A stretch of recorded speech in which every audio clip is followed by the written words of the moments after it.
오늘 도피성 지구와 새 언약 제도라는 주제를 가지고 여러분과 함께 하나님 말씀 살펴보도록 하겠습니다. 하나님께서는 만물을 창조하실 때 뜻없이 짓는 것이 아무것도 없다라고 이렇게 말씀을 주셨습니다.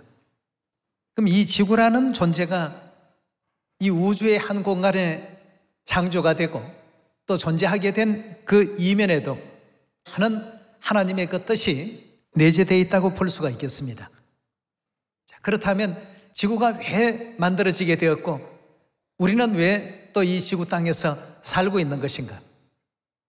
이런 내용을 우리가 이해하지 못하면 왜 우리가 이 땅의 소욕보다 천국의 소망을 더 많이 가져야 되는지에 대한 내용을 이해하지 못하고 그냥 막연하게 관념적으로 천국 가야 된다, 관념적으로 또 지옥에 가서는 안 된다, 이런 어떤 생각, 그 범주 안에서 머무를 수밖에 없게 될 것입니다.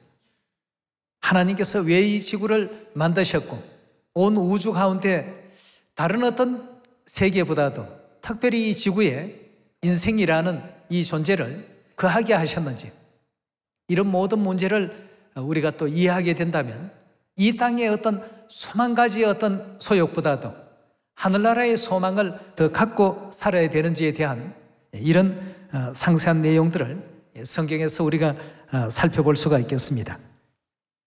요한계시록 4장 11절의 말씀 함께 보시겠습니다. 우리 주 하나님이여, 영광과 존귀와 능력을 받으시는 것이 합당하오니 주께서 만물을 지으신지라. 만물이 주의 뜻대로 있었고 또 지으심을 받았나이다 하더라고 했습니다. 만물 하는 것은 우주의 세계도 역시 다 포함이 됩니다. 이 우주의 모든 세계도 주의 뜻대로 있었고 주의 뜻대로 다 지어졌더라고 했습니다. 우리가 살고 있는 이 지구에 대한 그 내용을 우리 창세기 1장을 통해서 한번 확인해 보도록 하겠습니다. 1장 1절의 말씀 봅니다. 태초에 하나님이 천지를 창조하시니라. 천지라고 하는 것은 하늘과 또 뭡니까? 땅을, 이 지구를 하나님께서 지으셨더라고 이렇게 성경은 우리에게 알려주고 있습니다. 만물이 하나님의 뜻 가운데 지어졌는데 우주 한 공간에 있는 지구라는 이 별도 결국 하나님에 의해서 지어졌습니다. 지어졌다라고 하는 것은 하나님께서 창조하실 때 뜻을 가지고 지었다는 의미가 담겨 있지 않겠습니까?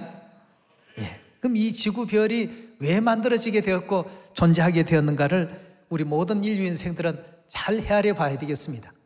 과연 이 땅에서의 세속적인 어떤 욕심과 세속적인 삶만을 우리가 추구해야 되는가? 아니면 우리의 어떤 그 본질을 올바르게 알고 그 본질의 그 세계에 더 충실해야 되는가? 오늘 이 문제를 한번 풀어보도록 합시다. 사람의 어떤 그 삶이 지구에서 원하는 만큼 이루어지지 아니하고 또 하고 싶은 것 마음껏 할 수 없는, 시간과 공간에 제약을 받을 수밖에 없는 이런 어떤 그 삶을 우리가 살 수밖에 없게 되어 있는지 하나님의 율법 속에서 그 모든 내용을 한번 찾아가 보도록 합시다. 히브리서 10장 1절의 말씀 같이 보도록 하겠습니다. 율법은 장차오는 좋은 일에 뭐라고 했습니까? 이 그림자요. 그 다음 보니까 뭐라고 했죠? 참 형상이 아니더라고 했습니다.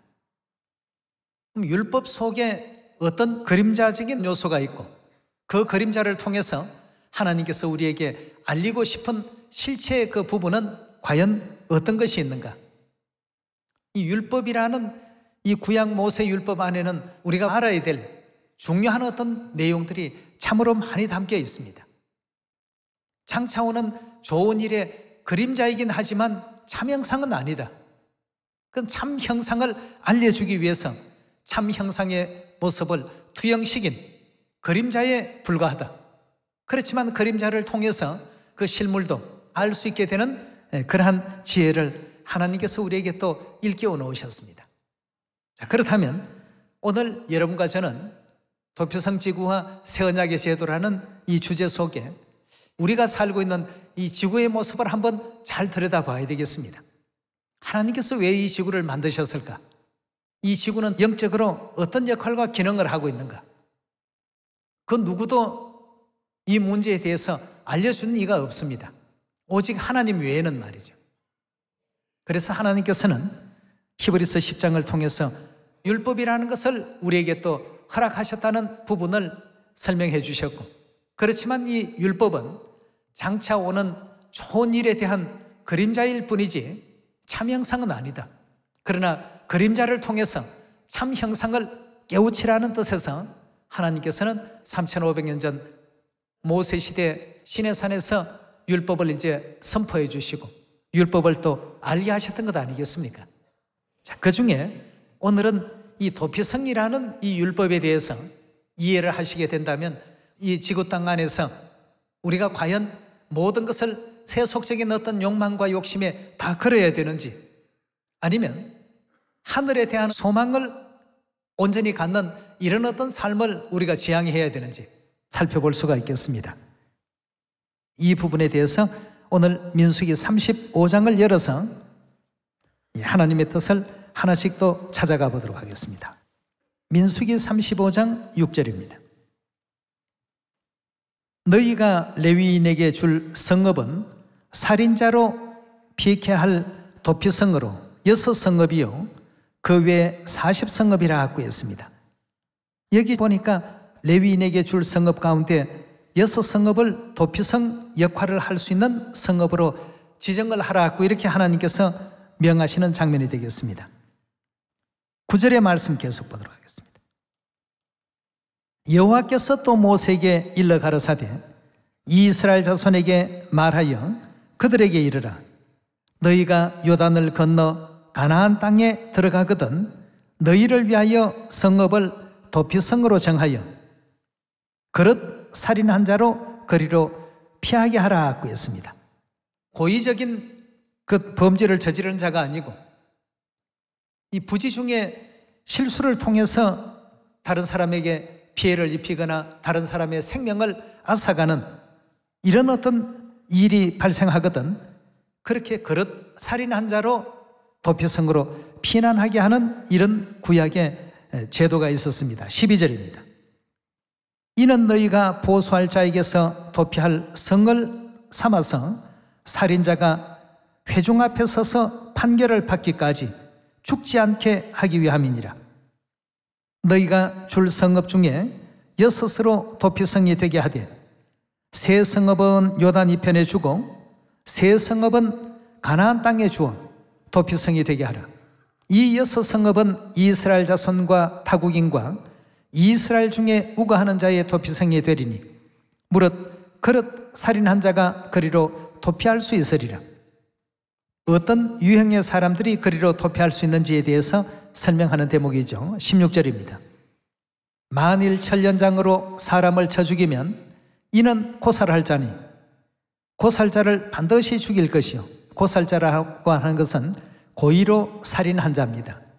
그러니까 어떤 의도를 품고 사람을 살해하는 자는 도피성에 피했다 할지라도 잡아서 그 생명을 멸할 수 있는 그런 내용이 있었습니다만, 만일 사람을 죽일 만한 돌을 손에 들고 사람을 쳐 죽이면 이는 고살한 자니 그 고살자는 반드시 죽일 것이요. 만일 사람을 죽일 만한 나무 연장을 손에 들고 사람을 죽이면 이는 고살자니 그 고살자는 반드시 죽일 것이요. 피를 보수하는 자가 그 고살자를 친히 죽일 것이니 그를 만나거든 죽일 것이요. 만일 미워하는 까닭에 밀쳐 죽이거나 기회를 엿보아 무엇을 던져 죽이거나 원한으로 인하여 손으로 쳐 죽이면 그 친자를 반드시 죽일 것이니 이는 고살하였음이라. 피를 보수하는 자가 그 고살자를 만나거든 죽일 것이니라. 원한 없이 우연히 사람을 밀치거나 기회를 엿봄 없이 무엇을 던지거나 보지 못하고 사람을 죽일 만한 돌을 던져서 죽였다 하자.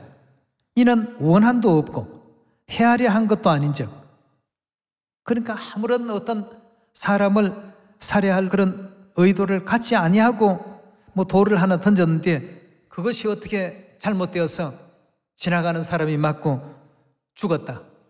이렇게 될 경우에는 이 사람은 이제 너무나도 참 억울한 사람이 되니까 이런 사람들을 위해서 만들어 놓은 그 성이 도피성이 되겠습니다.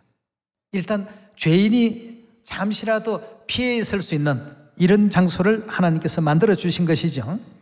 영적으로 보면 바로 이 지구가 그런 어떤 역할을 하는 곳이다 그랬습니다.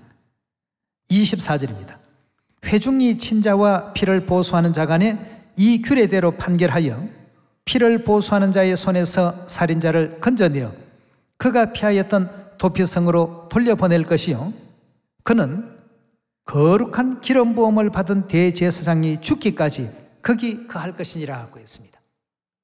도피성의 제도 가운데 특징이 있다면 기름부음을 받은 대제사장이 죽어야지만 그리로 피한 사람들이 죄에서 이제 해방이 됩니다.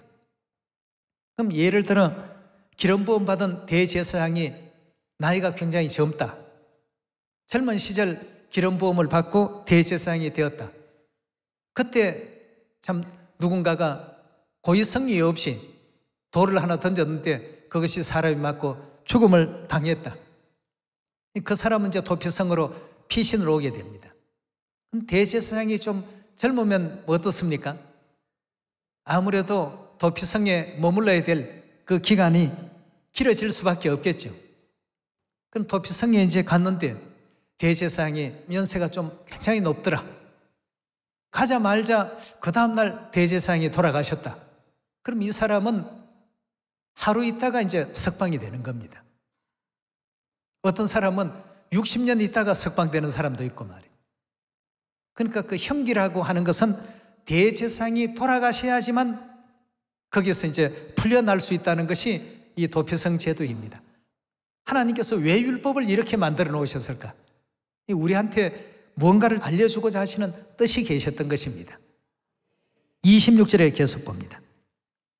그러나 살인자가 어느 때든지 그 피하였던 도피성 지경 밖으로 나갔다 하자 피를 보수하는 자가 도피성 지경 밖에서 그 살인자를 만나 죽일지라도 위하여 피 흘린 죄가 없나니 이는 살인자가 대제사장에 죽기까지 그 도피성에 유하였을 것임이라. 대제사장에 죽은 후에는 그 살인자가 자기 산업의 땅으로 돌아갈 수 있느니라. 자, 이것이 이제 도피성 제도의 가장 큰 핵심이라고 본다면 대제사장이 죽어야만 석방될 수 있다는 것입니다. 예를 들어서 이제 두 사람이 나무를 베는데 한 사람이 그 도끼 자루에서 도끼 머리가 빠져나가서 앞에 일하는 사람의 머리를 다치게 했다. 이렇게 해서 그 사람이 죽임을 당했다. 앞에 있는 그 사람을 살해할 어떤 의도가 단 1%도 없는 그런 어떤 입장에서 그런 일이 생겨났다라고 한다면 이 사람은 너무나도 참 억울한 사람입니다. 이래서 이제 그런 사람들을 위해서 하나님께서는 도피성이라는 이 성을 예비하시고, 쉽게 말하면 이 죄를 지은 사람이 임시 피해가 있는 거주지라고 보시면 되겠습니다. 죄를 지은 사람이 가 있는 곳이라고 한다면 현대용어로 본다면 구치소나 뭐 이런 것이 되겠죠. 정식 감옥에 가기 전에 잠시 머물러 있는 그런 장소였습니다. 그 가족들이나 그 일가 친지들이 그 살인자를 잡아다가 죽일 수가 이제 없었던 것입니다. 일단 도피성에 들어갔다면 말이죠. 하나님께서 이런 어떤 율법으로 정해놓으시고 이 도피성이 갖는 의미와 우리 이 지구가 갖는 이 의미를 하나님께서는 동일시하게 연결을 지금 시켜놓으셨던 것입니다.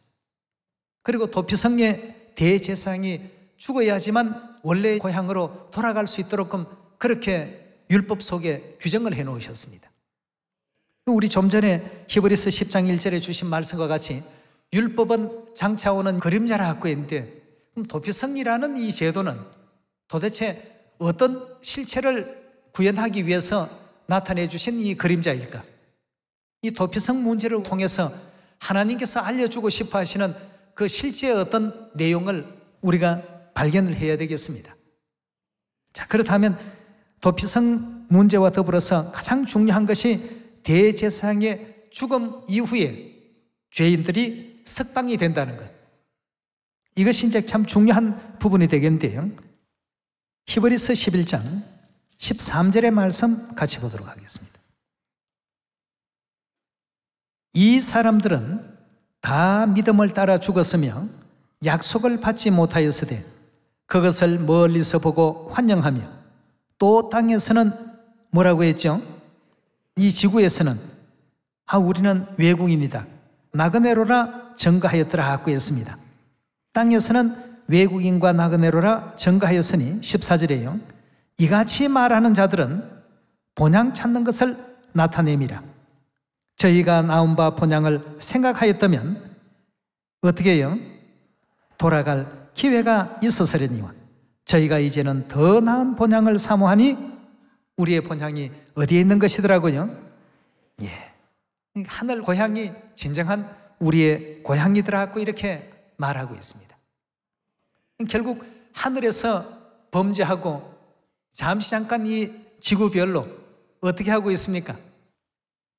마치 구약의 그 죄인이 죄를 짓고 도피성에 잠시 피해가 있는 것처럼 이 지구라는 도피성에 우리가 와서 대제사장이 돌아가시기까지 이 지구별에 머물러 있을 수밖에 없는 영적인 그런 상태 속에 우리가 또 살고 있습니다. 이사야서 59장 2절의 말씀 보도록 하겠습니다. 오직 너희 죄악이 너희와 너희 하나님 사이를 내었고 너희 죄가 그 얼굴을 가리워서 너희를 듣지 않으시게 함이니 이는 너희 손이 피해 너희 손가락이 죄악에 더러웠으며 너희 입술은 거짓을 말하며 너희 혀는 악독을 바람이라. 자, 여기 지금 이사야 59장 2절에 너희 죄악이 너희와 너희 하나님 사이를 갈라놓았더라고 이렇게 지금 표현하고 있습니다. 하나님이 계신 곳은 우리 영의 고향입니다. 그렇죠? 하늘나라요 천국입니다. 거기에서 우리가 나올 수밖에 없었던 이유는 고의가 됐든 고의가 아니든 일단 죄를 지었기 때문에 너희 죄가 너희와 너희 하나님 사이를 전부 갈라놨더라고 했습니다. 우리는 이 지구상에 죄인으로 지금 살고 있습니다. 우리 영의 고향에서 지금 떠나와 있는 상태입니다. 그래서 저희가 나온 바 본향을 생각하였더라면 돌아갈 기회가 있었으려니와 이제는 더 나은 본향을 사모하니 곧 하늘에 있는 것이더라. 이렇게 히브리 기자는 기록을 해두지 않았습니까? 우리 고향으로 이제 돌아가야 되겠는데 도피성 제도 속에 바라보니까 어떤 상황이 벌어져야 고향으로 돌아갈 수 있는 길이 열린다고요? 대제사장이 돌아가시는 일이 발생이 돼야만 우리 영의 고향으로 돌아갈 수 있는 영광의 길이 열리게 된다고 했습니다. 자, 그렇다면 이 지구 도피성에서 대제사장은 과연 누구신가? 그 내용을 우리가 이해를 하게 된다면 왜 예수 그리스도께서 우리 죄를 대신해서 십자가에 희생의 어떤 그 제물이 되어주시고 또 우리 죄를 대신해서 죽으시기까지 하셨을까 하는 그 이유가 이제 나오게 되는 것이죠. 히브리서 5장 7절의 말씀 함께 보시겠습니다. 그는 육체에 계실 때에 자기를 죽음에서 능히 구원하실 이에게 심한 통곡과 눈물로 간구와 소원을 올렸고 그의 경외하심을 인하여 들으심을 얻었나니라. 그가 아들이시라도 했습니다. 누구를 뜻하고 있죠? 예수님을 가리키고 있습니다. 그가 아들이시라도 받으신 고난으로 순종함을 배워서 온전하게 되었은즉 자기를 순종하는 모든 자에게 영원한 구원의 근원이 되시고 하나님께는 멜기세덱의 반차를 쫓은 뭐라고요? 대제사장이라 칭하심을 받았느니라 하고 했습니다. 하나님께로부터 대제사장이라는 칭함을 받게 되신 분이 바로 예수 그리스도 아니시겠습니까? 예수님을 가리켜서 멜기세덱의 반차를 쫓은 대제사장이라 칭하심을 받았느니라 하고 했습니다. 그래서 모든 인류 인생들이 예수 그리스도의 십자가의 죽으심 이후부터는 이 지구 도피성에서 어디로 갈 수 있습니까? 이제 영의 고향으로 돌아갈 수 있는 이와 같은 그 길이 열리게 된 것입니다. 그래서 예수님을 잠자는 자의 첫 열매가 되셨도다 라고 이렇게 표현하기도 했던 것입니다. 자, 그럼 히브리서 5장 8절에 주신 말씀과 같이 예수 그리스도께서는 지구의 대제사장의 직분을 누구에게 받은 것이라고요? 하나님께 받은 것이라고 되어 있지 않습니까? 10절의 말씀 다시 보겠습니다. 하나님께 멜기세덱의 반차를 쫓은 대제사장이라 칭하심을 받았더라고 했습니다. 자, 그럼 예수 그리스도의 죽으심이라는 것이 있기 전에는 우리 인류 인생이 영원한 천국 고향 돌아갈 수 있는 길이 있겠습니까? 없습니다. 그래서 예수님께서 십자가에 돌아가시기 전날 우리 모든 인류 인생들에게 이제부터는 너희가 이제 영원한 고향으로 돌아갈 수 있게 되었다는 그 사실을 알리기 위해서 어떤 진리를 지키기를 원하셨습니까? 새 언약 유월절 진리를 지키기를 원하셨습니다. 그래서 새 언약을 선포하신 날이 바로 유월절 날 아니겠습니까? 유월절을 통해서 새 언약을 선포하시고 그리스도의 보혈의 피에 참여하고 성체인 그리스도의 몸에 참여하는 사람들은 누구든지 다 영원한 천국 고향으로 돌아갈 수 있도록 만들어 놓으신 그 반차가 떡과 포도주로서 만들어진 멜기세덱의 반차지요. 그래서 예수님은 멜기세덱의 반차를 쫓는 대제사장이라 칭하심을 받았느니라고 이렇게 성경은 우리에게 분명하게 알려주고 있습니다. 그리스도께서 우리의 대제사장이 되기 위해서는 반드시 멜기세덱의 반차 안에 있는 우리가 되어야 되겠습니다. 그리스도께서 대제사장이 되셨다고 하는 것은 그 멜기세덱의 반차 안에서의 대제사장이지 그 밖에 있는 사람들의 대제사장은 결단코 아닌 것입니다. 모두가 다 그 보혈의 피공로를 덧입는 것이 아닙니다. 멜기세덱의 반차 안에 있어야 되겠습니다. 그래서 떡과 포도주를 주시고 우리에게 새 언약이라고 말씀하시고 너희를 위하는 것이라고 분명히 또 일러주시고 가시지 않았습니까? 자, 그렇다면 멜기세덱의 반차를 쫓은 대제사장이라고 했으니까 멜기세덱에 대한 내용을 우리 잠깐 한번 살펴보도록 합시다. 창세기 14장입니다. 우리가 이런 문제를 알아야 이 지구 도표성에서 어떤 사람들이 영의 고향인 천국으로 돌아갈 수 있는지를 발견할 수 있고 믿을 수가 있겠죠. 창세기 14장 17절의 가르침을 함께 보겠습니다.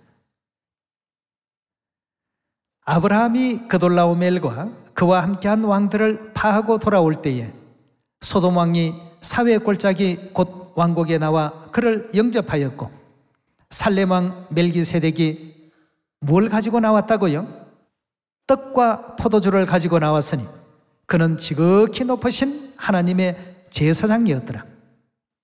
그가 아브라함에게 축복하여 가로되 천지의 주제시요 지극히 높으신 하나님이여 아브라함에게 복을 주옵소서. 너희의 대적을 내 손에 붙이신 지극히 높으신 하나님을 찬송할지로다 하매 아브라함이 그 얻은 것에서 10분의 1을 즉 11조를 누구에게요? 멜기세덱에게 주었더라고 했습니다.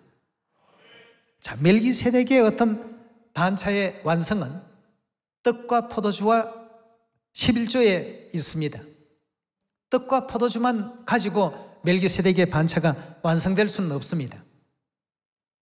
그 아브라함이 멜기세덱에게 11조를 드리는 이 어떤 내용까지 연결이 되었을 때 우리는 온전히 멜기세덱 반차 안에 들어와 있다라고 말할 수 있는 것 아니겠습니까?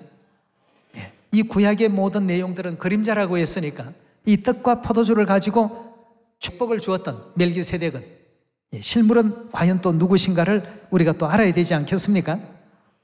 우리 너무나도 잘 아는 부분입니다만 마태복음 26장 열어보도록 합시다.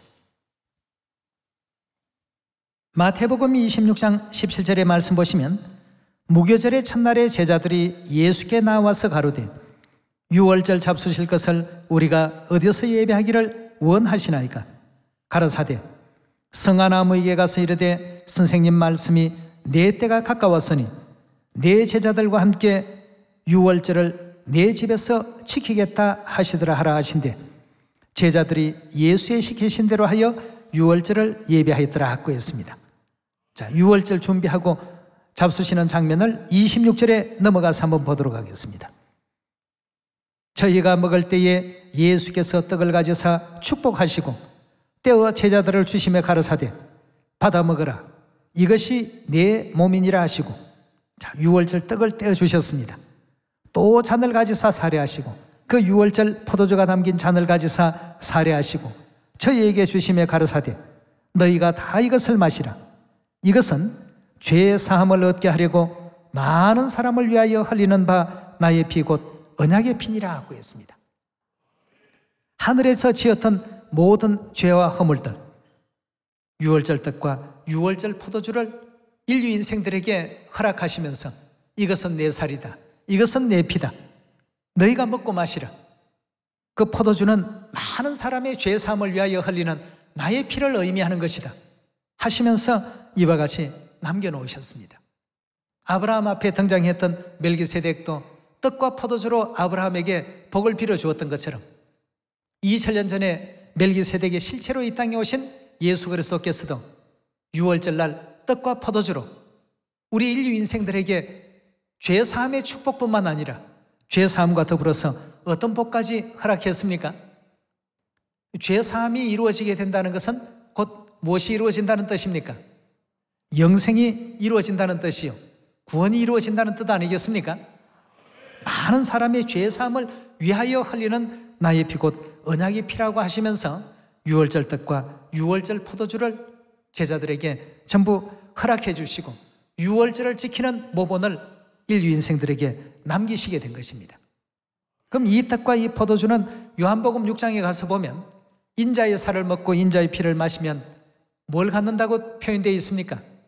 영생을 가졌고 마지막 날에 내가 그를 다시 살릴 것이다 이렇게 표현되어 있지 않습니까? 자, 이와 같은 유월절 제도를 누가복음 22장에서는 새 언약이라고 이렇게 표현까지 했습니다만 히브리서 우리 9장으로 한번 말씀 옮겨보도록 합시다. 9장 15절의 말씀 함께 보도록 하겠습니다. 이를 인하여 그는 새 언약의 중보니 이는 첫 언약 때의 범한 죄를 속하려고 죽어서 부르심을 입은 자로 하여금 영원한 기업의 약속을 얻게 하려 하심이라. 유언은 유언한 자가 어떻게 해야 된다고요? 죽어야 되나니. 자, 예수님께서 그 유언을 확실하다는 것으로 인쳐 놓으시기 위해서 무교제를 통해서 십자가에 달리시고 이 땅에서 이제 운명하셨습니다. 멜기세덱의 반차를 쫓는 대제사장으로서 이 땅에 죽음이 이제 오게 됐다라고 하는 것은 구약 도피성 제도의 역사를 보니까 인류 인생들에게는 어떤 소식이 되는 것입니까? 이제 하늘 고향으로 돌아갈 수 있는 길이 열렸다는 이런 또 메시지가 그 속에 담겨 있는 것 아니겠습니까? 그래서 이를 인하여 그는 새 언약의 중보니 이는 첫 언약 때의 범한 죄를 속하려고 죽어서 부르심을 입은 자로 하여금 자, 죽으심 이후에는 부르심을 입은 자들이 영원한 기업의 약속 가운데로 나아갈 수 있도록 영광의 어떤 길이 열리게 된 것이죠. 유언은 유언한 자가 죽어야 되나니 유언은 그 사람이 죽은 후에야 어떻게 된다고요? 견고하게 된다고 했습니다. 그럼 결국 예수 그리스도께서 새 언약의 진리의 제도를 마지막 그 유월절 밤 선포하시고 그 다음 날 어떻게 했습니까? 이제 도피성의 그 대제사장의 예언대로 죽임을 당하셨습니다. 이건 절대 누군가가 파기시키거나 변경할 수 없는 절대적인 것이라는 것을 확인시키기 위해서 유언은 유언한 자가 죽어야 반드시 성사가 될 수 있다라고 하시는 이 말씀을 이후에 첨부되는 내용으로 작성해 놓으신 것 아니겠습니까? 16절에 다시 봅니다. 유언은 유언한 자가 죽어야 되나니 유언은 그 사람이 죽은 후에야 경고한즉 유언한 자가 살았을 때 효력이 없느니라. 이러므로 첫 언약에도 피 없이 세운 것이 아니니 모세가 율법대로 모든 계명을 온 백성에게 말한 후에 송아지와 염소의 피와 및 물과 붉은 양털과 우슬초를 취하여 그 책과 온 백성에게 뿌려 이르되 이는 하나님이 너희에게 명하신 언약의 피라 하고 또 이와 같이 피로서 장막과 섬기는 일에서는 모든 그릇에 뿌렸느니라. 율법을 쫓아 그의 모든 물건이 피로서 정결케 되나니 피 흘림이 없은즉 무엇이 없다고요? 죄 사함이 없다라고 했습니다. 결국 그래서 예수 그리스도께서 십자가에서 돌아가심으로 말미암아 도피성 제도 속에 등장되어 있는 대제사장이 이제 죽으시게 되었고 그 대제사장이 죽음으로 말미암아서 그 도피성에 도피되어 있던 모든 백성들이 이제 고향으로 돌아갈 수 있는 영광의 길이 이제 열리게 된 것입니다. 그럼 영의 고향이 우리 천국인데 아무나 갈 수 있는가? 절대 아무나 갈 수 없습니다. 영원한 천국 고향으로 돌아가려고 한다면 대제사장의 그 피 흘림의 공로를 덧입기 위해서는 반드시 멜기세덱의 반차 제도 안에 들어와 있어야 됩니다. 그럼 멜기세덱의 반차라고 하는 것은 우리 창세기 14장에서 보셨던 말씀과 같이 유월절의 떡과 포도주만 있는 것이 아니라 거기에 11조라는 이 문제도 같이 결부가 되어 있습니다. 이 문제에 대해서 말라기서 3장 7절의 말씀 함께 보도록 하겠습니다. 만군의 여호와가 이르노라 너희 열조의 날로부터 너희가 나의 규례를 떠나 지키지 아니하였도다. 그런즉 내게로 돌아오라. 그리하면 나도 너희에게 돌아가리라 하였더니 너희가 이르되 우리가 어떻게 하여야 돌아가리까 하도다. 하나님께 어떻게 해야 하나님께로 돌아갈 수 있습니까? 방법을 알려주십시오라고 질문드리는 장면입니다. 8절입니다. 사람이 어찌 하나님의 것을 도적질하겠느냐? 그러나 너희는 나의 것을 도적질하고도 말하기를 우리가 어떻게 주의 것을 도적질하였나이까 하도다. 이는 곧 뭐라고요? 11조와 헌물이라 하고 있습니다. 하나님께 돌아갈 수 있는 이와 같은 길을 하나님께서는 멜기세덱의 반찬에 심어 놓으셨는데 그것이 곧 유월절의 떡과 포도주와 또 아브라함이 멜기세덱에게 봉헌했던 바로 이 11조의 제도가 여기에 나오게 된 것입니다. 우리가 오늘날 11조 하니까 어떤 사람들은 물질의 어떤 의미만 두고 자꾸 이렇게 생각을 하는데요. 이 성경에는 보면 이런 모든 것 진리적인 의미와 요소가 다 담겨 있습니다. 하나님께로 돌아가게 하기 위해서 하나님께서 열어놓으신 길이라고 했습니다. 계속 보도록 합시다. 너희 곧 온 나라가 나의 것을 도적질하였으므로 너희가 저주를 받았느니라. 만군의 여호와가 이르노라 너희의 온전한 11조를 창고에 들여 나의 집에 양식이 있게 하고 그것으로 나를 시험하여 내가 하늘 문을 열고 너희에게 복을 쌓을 곳이 없도록 붙지 아니하나 보라.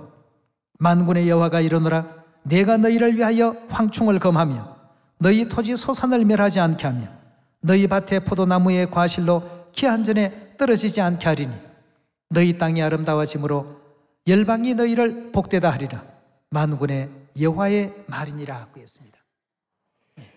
오늘 여러분들과 저는 멜기세덱의 반차를 쫓아서 대제사장이 되어서 이 땅에 오신 예수 그리스도의 그 죽으심의 피공로를 덧입을 수 있는 이 진리 안에 지금 다 들어와 있습니다. 히브리서 6장 19절의 말씀 보도록 하겠습니다.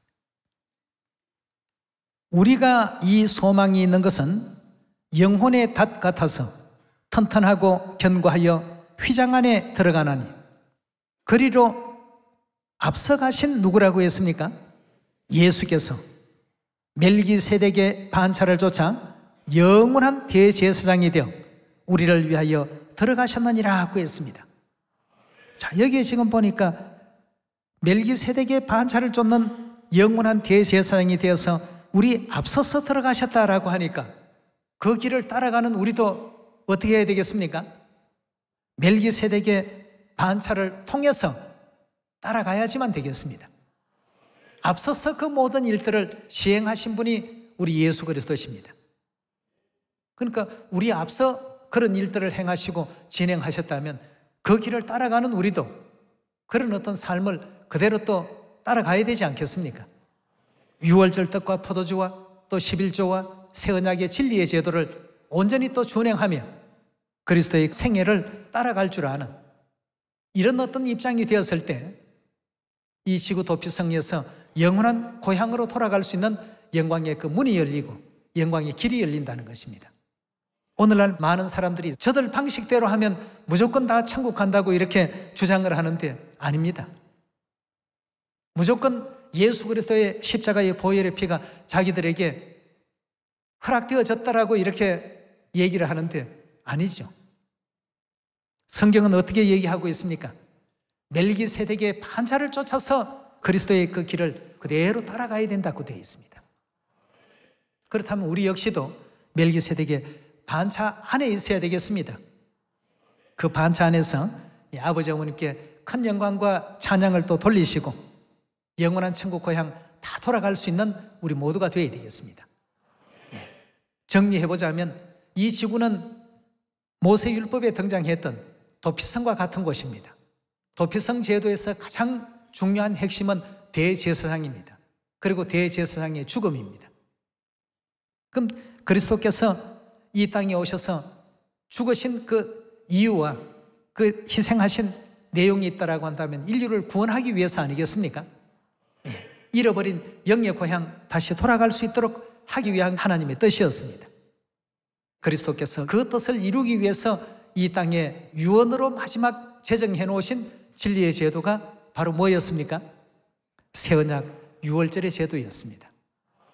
그 새 언약 안에서 그동안 지었던 하늘의 죄와 허물들을 다 속죄받고 우리가 오늘 이 시간을 통해서 천국을 다시 소망할 수 있도록 영적 눈을 열게 해주신 엘로힘 하나님께 영원한 영광과 찬양을 돌리시면서 이제 남은 모든 시간 천국 소망을 가지고 하나님 자녀답게 경건하고 거룩하게 사시면서 천국을 향해서 열심히 또 달려갈 수 있는 여러분과 제가 꼭 되시길 바라겠습니다.